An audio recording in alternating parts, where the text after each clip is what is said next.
निवडणूक आयोगाला भेटणं ही औपचारिकता, कारण ते काही करत नाही. तरी आमचे प्रश्न आहेत, काही शंका आहेत, काही रहस्य आहे.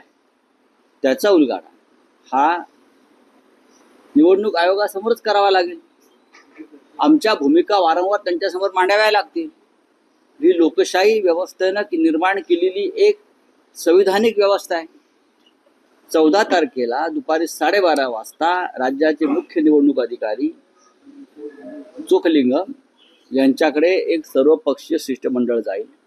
त्याच्यामध्ये माननीय शरद पवार, माननीय उद्धव ठाकरे, प्रदेश काँग्रेसचे अध्यक्ष माननीय हर्षवर्धन सपकाळ, त्यानंतर मनसेचे प्रमुख राज ठाकरे सुद्धा या शिष्टमंडळामध्ये सहभागी आहेत. त्यानंतर कॉम्रेड अजित नवले, कॉम्रेड प्रकाश रेड्डी, कॉम्रेड सुभाष लांडे, त्यानंतर जयंतराव पाटील, असे सगळे सर्व पक्ष आम्ही अबू आदमी यांना आमंत्रण दिलं आहे. आणि हा राजकीय विषय नसल्यामुळे निवडणूक आयोग हे संविधानिक पद आहे आणि राज्याच्या निवडणूक आयोगाचा विषय आहे आणि प्रत्येकाच्या काही समस्या आहेत, भाजपच्याही आहेत.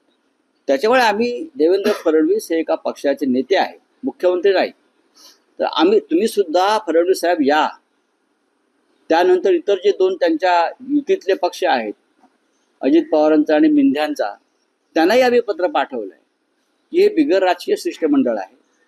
निवडणूक आयोगासमोर प्रत्येकानं आपल्या भूमिका मांडायला पाहिजे आणि आपण सगळ्यांनी यावं. देवेंद्र फडणवीस यातले तज्ज्ञ आहेत. स्वतः नितीन गडकरी यांच्या मतदारसंघामध्ये 3 लाख मतं गाळली गेली त्यांचा पराभव करण्यासाठी भाजपच्या उमेदवाराचा, असं गडकरी साहेब म्हणतात. म्हणजे हा विषय गंभीर आहे. हे सगळे विषय निवडणूक आयोगापुढे मांडावे लागतात. त्यासाठी प्रत्येक राजकीय पक्षाच्या प्रतिनिधींनी यावं आणि त्या सहभागी व्हावं. हा काय विरोधी पक्षाचं किंवा महाविकास आघाडीचं शिष्टमंडळ नाहीये. राज ठाकरे महाविकास आघाडीत अद्याप तरी नाहीत, तरी ते येत आहेत.